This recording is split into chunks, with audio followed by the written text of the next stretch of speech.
ಗೌರವಾನ್ವಿತ ರಾಜ್ಯಪಾಲರನ್ನ ಭೇಟಿ ಮಾಡಿ ಕರ್ನಾಟಕದಲ್ಲಿರುವಂಥ ಡಿ ಕೆ ಶಿವಕುಮಾರ್ ಅವರ ಸರ್ಕಾರ ಅಕ್ರಮವಾಗಿ ಬಾಂಗ್ಲಾದೇಶಿಯರನ್ನ ಕರ್ನಾಟಕದ ಪರ್ಮನೆಂಟ್ ಮತದಾರರು ಮಾಡುವಂಥದ್ದು ಈ ಹುನ್ನಾರವನ್ನು ಮಾಡ್ತಾ ಇದ್ದಾರೆ. ಇದನ್ನ ತಡಿಬೇಕು ಅಂತೇಳಿ ಗವರ್ನರ್ಗೆ ಇವತ್ತು ಮನವಿಯನ್ನು ಕೊಟ್ಟಿದ್ರಿ. ಶಾಶ್ವತ ಪ್ರಮಾಣ ಪತ್ರ ಕೊಡೋ ಮುಖಾಂತರ ಯಾರು 10 ವರ್ಷ ಇರ್ತಾರೋ ಅವ್ರಿಗೆ ಪರ್ಮನೆಂಟ್ ಕೊಡೋ ಮುಖಾಂತರ ಅವರು ಈ ರಾಜ್ಯದ ಪ್ರಜೆ ಅನ್ನೋ ರೀತಿ ಮತ್ತು ಅವರಿಗೆ ಸಕಲ ಸೌಕರ್ಯಗಳು, ರೇಷನ್ ಕಾರ್ಡ್ ಇರ್ಬೋದು, ಹೆಲ್ತ್ ಕಾರ್ಡ್ ಇರ್ಬೋದು, ಮನೆಗಳಿರ್ಬೋದು, ಇವೆಲ್ಲನೂ ಕೂಡ ನೀಟಾಗಿ ಅವ್ರಿಗೆ ಸಿಗುವಂಥ ಒಂದು ವ್ಯವಸ್ಥೆ ಆಗ್ತದೆ. ಅಂದರೆ ಯಾರು ಕಾಂಗ್ರೆಸ್ಗೆ ವೋಟ್ ಹಾಕ್ತಾರೋ ಅವ್ರಿಗೆಲ್ಲ ಪರ್ಮನೆಂಟ್ ಮಾಡುವಂಥ ಒಂದು ಹುನ್ನಾರ ಇದೆ. ಇದರಲ್ಲಿ ದೇಶದ ಭದ್ರತೆ ಅಡಗಿದೆ. ಇವರೆಲ್ಲ ನಾಳೆ ಭಯೋತ್ಪಾದಕರಾದರೆ ಬಾಂಗ್ಲಾದೇಶದಿಂದ ಬಂದಿರೋರು ಈಗಾಗಲೇ PFI, AFD ಇವರ ಉಪಟಳ ಇಡೀ ಕರ್ನಾಟಕದಲ್ಲಿ ಜಾಸ್ತಿ ಆಗಿದೆ. ಅವ್ರ ಮೇಲೆ ಬಿದ್ದಂಥ ಕೇಸ್ಗಳನ್ನೆಲ್ಲ ಈ ಕಾಂಗ್ರೆಸ್ ಅವರು ವೋಟ್ಗೋಸ್ಕರ ವಾಪಸ್ ತೆಗಿತಾ ಇದ್ದಾರೆ. ಈಗ ಅದೇ ಬಾಂಗ್ಲಾದೇಶದವರು ಕರ್ನಾಟಕದಲ್ಲಿ ಕೂಡ 20 ರಿಂದ 30 ಲಕ್ಷ ಜನ ಇದ್ದಾರೆ ಅಂತೇಳಿ ಮಾಹಿತಿ ಇದೆ. ಈಗಾಗಲೇ ಅವ್ರನ್ನ ಗಡೀಪಾರು ಮಾಡುವಂಥ ಕೆಲಸವನ್ನು ಪೊಲೀಸರು ಪ್ರಾರಂಭ ಮಾಡಿದ್ದಾರೆ ಕರ್ನಾಟಕದಲ್ಲೂ ಕೂಡ. ಇಂಥ ಸಂದರ್ಭದಲ್ಲಿ ಈಗಾಗಲೇ SIR ನಡೀತಾ ಇದೆ. SIR ಈ ದೇಶದ ಪೌರತ್ವವನ್ನು ಕೊಡುವಂಥ ಒಂದು ವ್ಯವಸ್ಥೆ. ಈಗ ಅದಕ್ಕೆ ಕೌಂಟರ್ ಆಗಿ ಇವರು ಪರ್ಮನೆಂಟ್ ರೆಸಿಡೆನ್ಷಿಯಲ್ ಸರ್ಟಿಫಿಕೇಟ್ ಕೊಡೋದ್ರಿಂದ ಎರಡೆರಡು ಸರ್ಟಿಫಿಕೇಟ್ ಆಗುತ್ತೆ. ಮತ್ತೆ ಇದು ಅವಶ್ಯಕತೆ ಇರಲಿಲ್ಲ. ಕಾನೂನು ಪ್ರಕಾರ ಕೇಂದ್ರ ಸರ್ಕಾರಕ್ಕೆ ಮಾತ್ರ ಅಧಿಕಾರ ಇರುವಂಥದ್ದು. ಇವ್ರ ಹತ್ರ ಯಾವುದೇ ದಾಖಲೆಗಳಿಲ್ಲ. ಅವ್ರು ಯಾವುದೇ ನೈಜೀರಿಯಾದವರ, ಪಾಕಿಸ್ತಾನದವರ, ಬಾಂಗ್ಲಾದೇಶ, ಇವ್ರ ಹತ್ರ ದಾಖಲೆಗಳೇನಿದೆ? ಅದಿರೋದು ಕೇಂದ್ರ ಸರ್ಕಾರದ ಜೊತೆ. ಅಕಸ್ಮಾತ್ ಅವರು ವಿದೇಶಿಯರಾದರೆ ಅವ್ರನ್ನ ಹೊರ ಹಾಕುವಂಥ ಕಾನೂನು ಇರೋದು ಕೇಂದ್ರ ಸರ್ಕಾರಕ್ಕೆ ಮಾತ್ರ.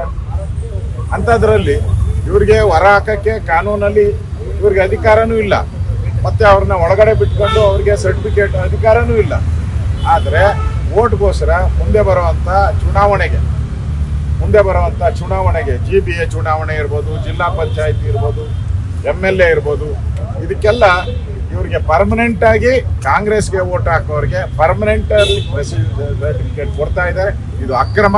ಇದರಿಂದ ಮುಂದೆ ದೇಶಕ್ಕೆ ಅಪಾಯ ಬರ್ತದೆ, ದೇಶದ ಕಾನೂನುಗಳಿಗೆ ತೊಂದರೆ ಆಗ್ತೈತೆ. ಅದರಿಂದ ಇದನ್ನ ಕೂಡಲೇ ರದ್ದುಪಡಿಸಬೇಕು ಅನ್ನೋ ಆಗ್ರಹವನ್ನು ನಾವು ಗವರ್ನರ್ಗೆ ವಿನಂತಿ ಮಾಡಿದ್ದೀರಿ. ಅವರು ಕೂಡ ಸಾನುಭೂತಿಯಿಂದ ಕೇಳಿದ್ದಾರೆ. ಸರ್ಕಾರಕ್ಕೆ ಇದ್ರ ಬಗ್ಗೆ ಎಚ್ಚರಿಕೆಯನ್ನು ಕೊಡ್ತೀನಿ ಅನ್ನೋ ಮಾತನ್ನು ಹೇಳಿದ್ದಾರೆ. ಹಾಗೆ ಬಹಳ ತಿಂಗಳುಗಳೇ ಕಳೆದೋಗಿದೆ. ನಾವು ವಿಧಾನಸಭೆಯಲ್ಲೂ ಕೂಡ ಇದಕ್ಕೆ ಸರ್ಕಾರ ನೇರ ಕಾರಣ ಅಂತ ಹೇಳಿದ್ವಿ. ಈಗ ವರದಿನಲ್ಲೇ ಎಲ್ಲ ಕ್ಲೀನ್ ಚಿಟ್ಗಳು ಕೊಟ್ಬಿಟ್ಟಿದ್ದಾರೆ. ಅವತ್ತು ಕಮಿಷನರ್ನವನ್ನ ಸಸ್ಪೆಂಡ್ ಮಾಡಿದ್ವಿ, ಪೊಲೀಸ್ ಅಧಿಕಾರಿಗಳನ್ನ ಸಸ್ಪೆಂಡ್ ಮಾಡಿದ್ವಿ. ಸಸ್ಪೆಂಡ್ ಆಗಬೇಕಾಗಿದ್ದವರು ಯಾರ ಡಯಾಸ್ ಮೇಲೆ ಕೂತಿದ್ರಲ್ಲ, ಹೆಂಡತಿ ಮಕ್ಕಳು ಅವ್ರ ಬಂಧುಗಳ ಜೊತೆ ಫೋಟೋ ಶೋ ಮಾಡೋಕ್ಕೆ ನಿಂತಿದ್ರಲ್ಲ, ಅವ್ರ ಮೇಲೆ ಕ್ರಮ ಆಗಬೇಕಾಯ್ತು. ಅವ್ರ ಮೇಲೆ ಯಾವುದು ಕೇಸೇ ಆಗಲಿಲ್ಲ.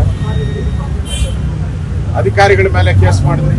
ಈಗ ಅಧಿಕಾರಿಗಳು ಎಲ್ಲ ನಿರಪರಾಧಿ ಆದರೆ ಹಾಗಾದ್ರೆ ಅಪರಾಧಿಗಳಾರು? ಈ ಸಾವಿಗೆ ನ್ಯಾಯ ಎಲ್ಲಿದೆ? ಈ 11 ಜನ ಅಮಾಯಕ ವಿದ್ಯಾರ್ಥಿಗಳ ಸಾವಿಗೆ ನ್ಯಾಯ ಎಲ್ಲಿದೆ? ಇದನ್ನ ಕಾಂಗ್ರೆಸ್ ಅವರು ಮುಚ್ಚಾಕುವಂತ ಪ್ರಯತ್ನವನ್ನ ಮಾಡಿದ್ದಾರೆ. ಇದು ಅಕ್ಷಮ್ಯ ಅಪರಾಧ. ಇದು ಮುಂದೆ ನಮ್ಮ ಸರ್ಕಾರ ಬಂದ್ರೆ ಇದನ್ನ 100% CBI ತನಿಖೆಗೆ ಕೊಡ್ತೀರಿ. ಯಾರ್ಯಾರು ಭಾಗಿಯಾಗಿದ್ರು, ಯಾರ್ಯಾರು ಫೋನ್ ಕಾಲ್ ಮಾಡಿದ್ರು, ಯಾರ್ಯಾರು 2 ಕಡೆ ಫಂಕ್ಷನ್ ಮಾಡೋಕ್ಕೆ ಅವಕಾಶ ಮಾಡಿಕೊಟ್ರು, ಡ್ಯಾಶ್ ಮೇಲೆ ಗವರ್ನರ್ ಇದ್ದು ಡ್ಯಾಶ್ ಮೇಲೆ ಲಿಮಿಟೆಡ್ 10 ಜನದ ಮೇಲೆ ಎಕ್ಸ್ಟ್ರಾ ಇರಂಗಿಲ್ಲ, ಅಲ್ಲಿ 200 ಜನ ಹೆಂಗೆ ಕೊಟ್ಟರು, IAS ಅಧಿಕಾರಿಗಳೆಲ್ಲ ಡ್ಯಾಶ್ ಮೇಲೆ ಇದ್ರಲ್ಲ, ಯಾರನ್ನ ಒಬ್ಬರ ಮೇಲೆ ಕ್ರಮ ಆಗಿದೆಯಾ?